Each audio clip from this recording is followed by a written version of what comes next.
تو فرمایا کہ اے حبیب یہ آل بکہ، یہ ابو جہل اور یہ سارے کے سارے جتنے کے سارے کفار مکہ ہیں، قریش مکہ ہیں، یہ اخرس بن قیس اور جتنے سارے لوگ ہیں، یہ آپ کو ایذا پہنچا رہے ہیں، تکلیف پہنچا رہے ہیں، اسلام کو ختم کرنا چاہتے ہیں، آپ کے وجود کو نقصان پہنچانا چاہتے ہیں۔ ہم نے خانہ کعبہ کی بھی حفاظت کی، ہم اپنے دین کی بھی حفاظت کریں گے۔ ان الدین عند اللہ الاسلام، اپنے نبی کی بھی حفاظت کریں گے۔ واللہ یعصمک من الناس، اور فرمایا کہ ہم ان کو ایسے بنا دیں گے جیسے کہ کھایا ہوا بھوسا ہوتا ہے، یہ بھی ایسے بن جائیں گے جیسے ابرا کا لشکر ہو گیا۔ یہ کیا چیزیں، اتنا طاقتور لشکر آیا، رب تبارک و تعالیٰ نے اس کو نیست و نابود کر دیا۔ اور پھر دیکھا بدر کے اندر کہ میرے آقا صلی اللہ علیہ وسلم نے آدھا مصرع فلان وہذا مصرع فلان، ایک ایک کے مقتل کو اور ایک ایک کی قتل گاہ کو رات کو نشاندہی فرما دی۔ فرمایا کہ ان کا بھی وہی حشر ہوگا جو ابرہ کا ہوا اور ابرہ کے طاقتور لشکر کا ہوا۔ دوبارہ سماعت فرما لیجیے، بسم اللہ الرحمن الرحیم، الم تر کیف فعل ربک باصحاب الفیل، کیا آپ نے نہیں دیکھا کہ آپ کے رب نے ہاتھی والوں کے ساتھ کیا کیا؟ الم یجعل کیدہم فی تدبیر، فرمایا کہ ان کے مکر کو باطل کر دیا۔ وارسل علیہم طیرا ابابیل، اور ان پر پرندوں کے جھنڈ بھیجے، چھوٹے چھوٹے پرندے، چھوٹی چھوٹی کنکریاں،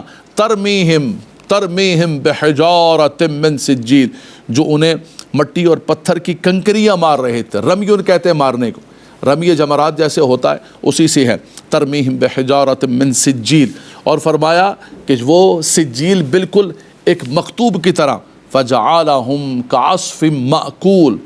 عصف کہتے ہیں بوسی کو، فرمایا کہ پس وہ ایسے ہو گئے کہ جیسے کھائی ہوئی بوسی ہوتی ہے۔ تو یہ رب تبارک و تعالیٰ کے پاکیزہ کلام اور اس کی ہدایات ہم سب کو بھی سبق دے رہی، جو آج کے زمانے کے اندر ہم سب جی رہے ہیں۔ ہم خدا نخواستہ کسی چیز کے اندر اللہ اور اس کے رسول سے مزاحمت کر کے، نافرمانی کر کے اگر زندگی بسر کر رہے ہیں تو ہمارے لیے بھی یہ قرآنی ہدایات ہے، اور یہ ہمیں سبق دیا جا رہا ہے کہ ہر وہ شخص جو اللہ اور اس کے رسول کی نافرمانی کرتا ہے، رب تبارک و تعالیٰ اسے تباہ کر دیتا ہے اور رب تبارک و تعالیٰ اسے برباد کر دیتا ہے۔ حضرات گرامی، آج کے اس قرآنی ہدایات کے پروگرام کے اندر سورہ فیل کی آیات طیبات کا ہم نے ترجمہ، اس کا شان نزول اور اس کی تفسیر کو سماعت فرمایا۔ رب تبارک و تعالیٰ نے اس صورت کے ذریعے جہاں اہل مکہ کو اور ساری انسانیت کو، چونکہ قرآن ھدی للناس بھی ہے اور ھدی للمتقین بھی ہے، سب کو یہی پیغام دیا کہ جس طرح اللہ تبارک و تعالیٰ نے گزشتہ قوموں کو، کفار پر رب تبارک و تعالیٰ نے قوم عاد کو آندھی کے ذریعے تباہ و برباد کیا اور کفار پر زلزلے بھیجے اور ان کی پوری بستیوں کو تباہ و برباد کر دیا، اور اسی طرح جو ہے وہ اصحاب الفیل ابرا کے لشکر کو رب تبارک و تعالیٰ نے تباہ و برباد کر دیا۔ تو اللہ تبارک و تعالیٰ کی قوت و طاقت بہت بڑی ہے، یہ ہم سب کے لیے قرآنی ہدایات ہے۔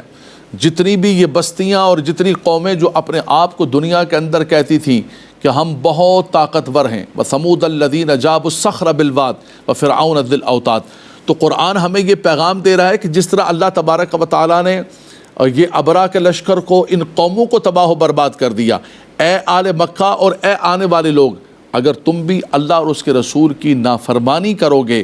اور ان کے نقش قدم پر، اطاعت پر نہیں چلو گے اور توہین پر اتر جاؤ گے، خاص طور پر ان الذین یؤذون اللہ ورسولہ لعنہم اللہ فی الدنیا والآخرہ، تو رب تبارک و تعالیٰ تمہیں بھی ذلیل کرے گا اور رب تبارک و تعالیٰ تمہیں بھی برباد کر دے گا۔ تو رب تبارک و تعالیٰ سے میں یہی دعا کرتا ہوں، التجا کرتا ہوں کہ ہمیں، ہماری نسلوں کو،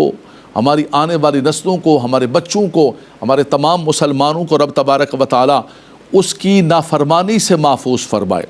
اور جو بھی چیز اللہ تبارک و تعالیٰ کی طرف منسوب ہے، اللہ کا گھر ہے، اللہ کا کلام ہے، اللہ کے نبی ہیں، کسی بھی چیز کی رب تبارک و تعالیٰ کے نافرمانی کریں گے اور توہین کریں گے، خاص طور پر آپ یقین کریں، خدا کی قسم، رب تبارک و تعالیٰ نے جیسے ابرا کو برباد کیا، دیر اور جلد کا یہ رب تبارک و تعالیٰ کا نظام ہے۔ پیغام یہ ہے قرآنی ہدایات کا کہ رب تبارک و تعالیٰ ان سب کو بھی تباہ کر دے گا اور برباد کر دے گا۔ تو رب تبارک و تعالی ہمیں ایسی تباہی سے، ایسی بربادی سے محفوظ فرمائے۔ اور قرآنی ہدایات، یہ قرآن کو اسٹوری کتاب نہیں ہے، اسٹوری بک نہیں ہے، بلکہ یہ کتاب ہدایات ہے۔ یہ گزشتہ قوموں کے یہ تمام کی تمام چیزیں ہمیں یہی ہدایات دے رہی ہیں، یہی پیغام دے رہی ہیں کہ ہم نے اللہ کی کبھی بھی نافرمانی اور اللہ سے منسوب کسی بھی چیز کی توہین نہیں کرنی ہے، بلکہ تعظیم کرنی ہے۔ ان الصفا والمروۃ من شعائر اللہ ومن يعظم شعائر اللہ فانها من تقوی القلوب۔ فرمایا جو صفا مروہ کی بھی تعظیم کرے گا، کسی بھی چیز کی تعظیم کرے گا، اللہ اس کو تقوی عطا فرما دے گا۔ تو رب تبارک و تعالی ہر توہین سے اور ہر نافرمانی سے ہمیں محفوظ فرمائے۔ وآخر دعوانا الحمدللہ رب العالمین۔